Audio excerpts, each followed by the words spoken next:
Olá, mais uma vez estamos aqui, o Grupo do Caqui, Alexandre, Natasha, eu, Miguel Acari, temos o prazer em receber o meu amigo Giancarlo Polesello. Giancarlo Polesello, para quem não o conhece, é um expoente na cirurgia do quadril, ele é um professor livre-docente associado à Faculdade de Ciências Médicas da Santa Casa de São Paulo, ele é membro da International Hip Society e foi presidente da Sociedade Brasileira de Quadril. Obrigado, Giancarlo. Eu que agradeço. É um prazer recebê-lo. Estamos aqui para conversar sobre um problema muito importante, nós julgamos muito importante, que é a displasia do quadril no adulto. E aí vem a primeira pergunta, Giancarlo. Na sua experiência clínica, ou como você encara os pacientes adultos com problemas articulares, desde o idoso, do jovem, do paciente da idade de 50 anos, as causas dessas degenerações articulares, como você enfoca isso? Então, é uma pergunta interessante porque os problemas do quadril do adulto estão cada vez mais frequentes. Envelhecimento da população, a genética que provoca artrose. Artrose é o desgaste da cartilagem que recobre as superfícies articulantes de qualquer articulação, pode ser no joelho, no ombro, onde for. E quando é no quadril, isso é mais grave, porque o quadril é uma articulação de carga. Então, aumentou muito a quantidade de artrose em todas as faixas etárias.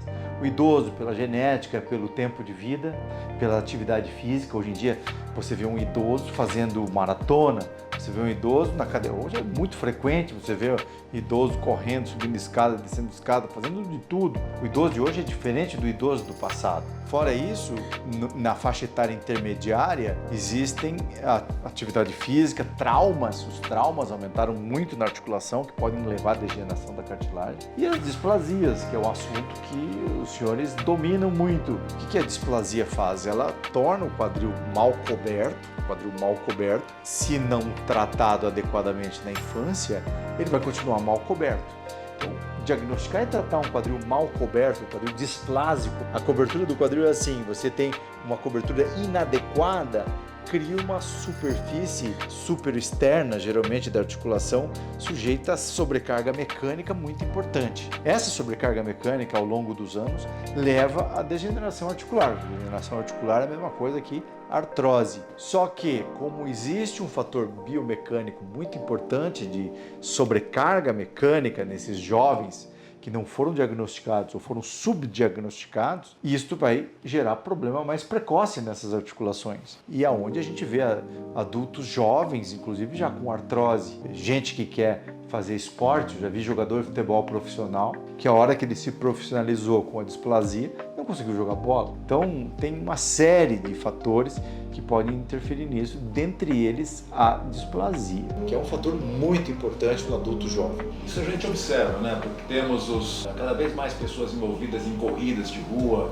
então isso eu acho que é um fator mecânico importante. Você tem visto isso na sua prática, mais desses adultos jovens decorrentes de práticas esportivas de impacto e acaba sendo diagnosticada uma displasia que não foi reconhecida precocemente? Muito. Essa é uma pergunta muito importante, porque a gente vê isso muito. Hoje em dia todo mundo é instado, é estimulado a fazer esporte, exercício, saúde, peso, etc. Só que não leva em consideração como que está a biomecânica. Não consulta um médico para saber se aquela biomecânica é adequada para aquele esporte também. Então, todos esses fatores podem levar a sobrecargas mecânicas importantes. Aqui nós estamos falando só do quadril, mas não podemos esquecer que o indivíduo tem joelho, tem tornozelo, tem ombros. Então, fazer o diagnóstico precoce, que é o trabalho de vocês, e seguir esses pacientes para tentar minimizar isso, é um trabalho muito importante, porque a gente sente a necessidade, e muitos quadris, quando você vê e olha o paciente como um todo, poxa, isso poderia ter sido evitado nesta idade, entendeu? Eu pego pacientes com 30 anos, com indicação de prótese total do quadril, eu pego pacientes com 50 anos. Boa parte disso é não reconhecimento, mas não reconhecimento de uma displasia. Porque antigamente a gente tinha como displasia, o pessoal pensava em luxação congênita de quadril. E na verdade não precisa estar luxado, né? O quadril pode estar locado, mas mal locado, né? Sim, sim, esse reconhecimento, que é uma coisa de especialistas, eu acho a coisa mais importante que existe para evitar um problema futuro. Então, quando a gente fala em displasia ou luxação quase não existe hoje em dia. Hoje em dia a gente faz diagnóstico na maternidade da luxação, trata a luxação, só que não se preocupa se esse quadril vai continuar displásico, vai continuar mal coberto, mesmo que bem localizado. Não se preocupa em seguir, saber se essa cobertura foi adequada ao longo dos anos dessa criança. Então, o tratamento da luxação congênita que a gente vê na maternidade, o diagnóstico e o tratamento melhoraram muito, mas o segmento desses pacientes nem tanto. Então é isso, por isso que eu acho o trabalho de vocês muito importante, porque a gente pode minimizar pacientes que seriam um promissor jogador de futebol, indivíduo bom de bola, indivíduo bom de surf, deixar de fazer o seu esporte por conta de uma artrose no quadril. E aí quando começa a artrose, que começa a dor, vem outra novela. O indivíduo então agora tem um quadril degenerado, quadril artrósico, e precisa de uma prótese. Como é que você vai fazer isso? A família não querendo que o indivíduo faça prótese, ele mesmo querendo fazer seu esporte, é um drama. Isso é um drama. E eu não passo uma semana que eu não vejo esse drama no meu consultório. Na sua vasta experiência com a artroplastia total de quadril, principalmente em relação aos pacientes mais jovens, você tem assim uma estimativa, tudo bem, a gente não quantificou, né? De quantos, mais ou menos uma porcentagem de quantos você acha que a artrose foi secundária a uma displasia?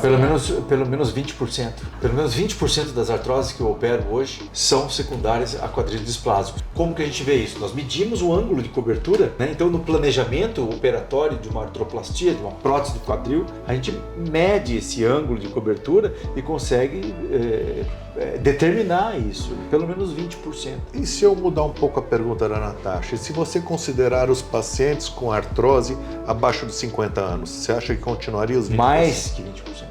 Mais. Aí, então a displasia ela dá uma artrose mais precoce do que alguns outros fatores degenerativos. Muito mais precoce. Eu tenho pacientes de 28 anos de idade com displasia, esportistas que têm indicação de prótese já. Acho importante lembrar também que a displasia em si é uma doença silenciosa por muito tempo. Porque mesmo a luxação congênita, a luxação do quadril congênita não dói. Não dói. Então, e essa displasia demora para se tornar sintomática, né? Exatamente. E de acordo com o estilo de vida da pessoa, a prática esportiva que vai ter, que vai se manifestar. E às vezes é isso, é muito precoce, né? Eu tenho um jogador profissional de futebol, agora de um time muito grande aqui, e ele tem uma displasia e tem uma artrose, aos 27 anos de idade. Como é que você vai explicar para um paciente desse que acabou a carreira? A carreira dele está Isso é muito difícil. Então esse é o problema, né? Quando você mesmo citou, essa é uma doença subdiagnosticada e assintomática, ou seja, é um mal que ele é silencioso. E é por isso que o trabalho de vocês, como ortopedistas pediátricos, é muito importante. Então, o reconhecimento dessa displasia não se faz por sinal clínico. Essas displasias aí, a gente só consegue ter um diagnóstico precoce se tiver um bom diagnóstico através da ultrassonografia. Isso que é fundamental, né? Ter um exame bem feito, uma ultrassonografia, que isso que permite o tratamento. Então, nós não precisamos ter uma luxação, nós precisamos ter alterações na ultrassonografia que já indicam um tratamento, esse tratamento precoce.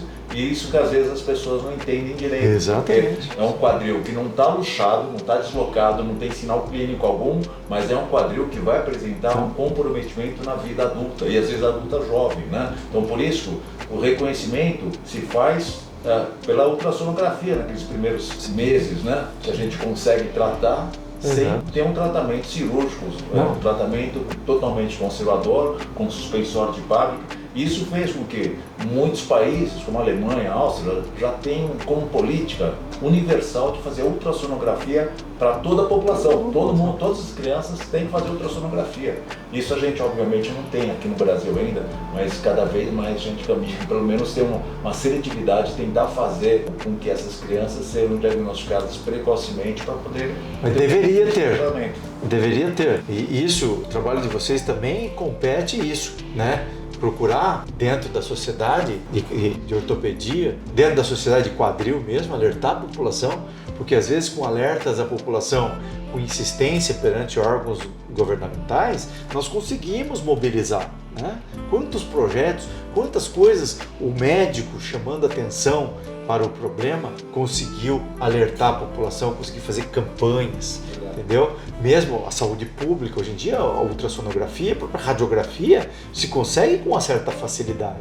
O que nós temos que ter profissionais qualificados para fazer aquele diagnóstico, que às vezes também não adianta nada você ter o melhor equipamento sem alguém para fazer o diagnóstico, né? Então é isso que é importante, né? Isso é uma coisa muito importante, porque nós vemos que a precisão do diagnóstico bem feito, ela tem que ser muito bem realizada. É difícil, você tem que ter muita prática. E isso você pode cair em duas situações, ou hipodiagnóstico ou hiperdiagnóstico. Aí você tem mais casos diagnosticados. Mas isso também não é uma coisa complicada, porque é só você começar a ensinar a forma correta de fazer. Não é complicado numas, né? Porque você tem que ensinar todo mundo. Vocês que são de universidades grandes têm a obrigação de ensinar, de divulgar e de difundir para toda a população médica. Então isso às vezes é muito difícil. Eu não vejo com tanta facilidade assim isso, né? Eu acho que é um trabalho de formiguinha que deve ser feito constantemente, mas em várias frentes: a frente política, a frente universitária, a frente de congressos, a frente de informação à população, a frente de publicações científicas. De outras sociedades. De outras sociedades. Tudo isso envolvido leva ao objetivo, que é o alerta, o diagnóstico e, sobretudo, evitar que esses jovens venham ter artrose e que depois você fique chorando. Eu mesmo fico lamentando. Quantas vezes já chorei com famílias dizendo: não tem o que fazer. E deixa eu te perguntar, esses pacientes jovens submetidos à artroplastia total de quadril, como é que é esse follow-up deles? Eles precisam fazer uma revisão dessa artroplastia? Hoje em dia, quanto tempo leva essa revisão? Porque quando a gente está falando de um paciente jovem que tem uma indicação de artroplastia, a gente não sabe a durabilidade dos componentes. Então a gente não está falando de uma única cirurgia para um diagnóstico tardio. Nós estamos falando de algumas cirurgias e que têm os seus riscos, né? Não. Essa pergunta é muito importante. Eu agradeço pela pergunta, porque me fazem constantemente no consultório. Aí o jovem precisa de uma prótese, aí é aquele drama, já passa o drama. Felizmente, mas muito felizmente, as próteses de quadril de hoje, as próteses duram muito, porque se descobriu a mecânica das próteses, descobriu que a interface de contato entre um componente e outro que não pode gastar, descobriu-se os componentes de cerâmica que não gastam. Mesmo com tudo isso, diminuiu-se muito a possibilidade de uma revisão de uma prótese. Só que você está falando de um atleta, você está falando de um cara que quer correr, que quer fazer esqui, que quer fazer musculação adoidado, um fisiculturista, né? Então aqui a prótese não foi feita para determinados esportes, principalmente esporte de contato. Então é como eu falo, você quer ser um Fórmula 1, o carro de Fórmula 1 dura quanto tempo? Uma corrida? Às vezes nenhuma corrida, o motor estraga no meio da corrida. Se você quiser ser um Fórmula 1, você tem que estar preparado para que os seus componentes da prótese durem menos. Se você quer correr esse risco, a prótese é sua, mesmo que ela dure mais, mesmo que a tecnologia melhorou demais nesses últimos tempos. Entretanto, tem pacientes que falam: eu quero e vou fazer, e eles têm que estar preparados para uma troca de prótese. É isso que você comentou, né? Uma revisão de prótese, que é uma cirurgia muito mais complexa. A revisão de prótese, para você ter uma ideia, uma prótese hoje se faz em 2 horas, o tempo cirúrgico da prótese. Uma revisão, às vezes, eu teve uma semana retrasada que eu demorei 9 para trocar uma prótese e reconstruir um quadril. Então, quer dizer, é muito mais complexa a cirurgia de revisão de uma prótese do que de uma prótese primária, aquela feita pela primeira vez. Então, é um drama. E a probabilidade disso acontecer no paciente que foi feita uma prótese com 30 anos de idade? A probabilidade de ele precisar de uma revisão, já se sabe no mundo, assim, uma estatística mundial, que é o que os escandinavos fizeram, Suécia, Noruega, os países da Escandinávia fizeram o seguinte: eles passaram, na década de 70, passaram a não pagar mais nem o médico, nem o hospital, se eles não registrassem tudo aquilo para saber a durabilidade dos componentes da prótese, para não ficar jogando dinheiro fora em saúde pública. Então, mais ou menos isso. Então, hoje tem séries de 600 mil, 800 mil próteses estudadas. E saiu um trabalho que mostra que 58% das próteses feitas naquela época duravam 25 anos. Então, aí tem tudo isso no bolo: esportista, artista, gente sedentária. Então, em regra geral, 58% das próteses têm a perspectiva na Escandinávia de durar 25 anos. Mais ou menos por esse número você pode se basear mais ou menos conforme o bom uso.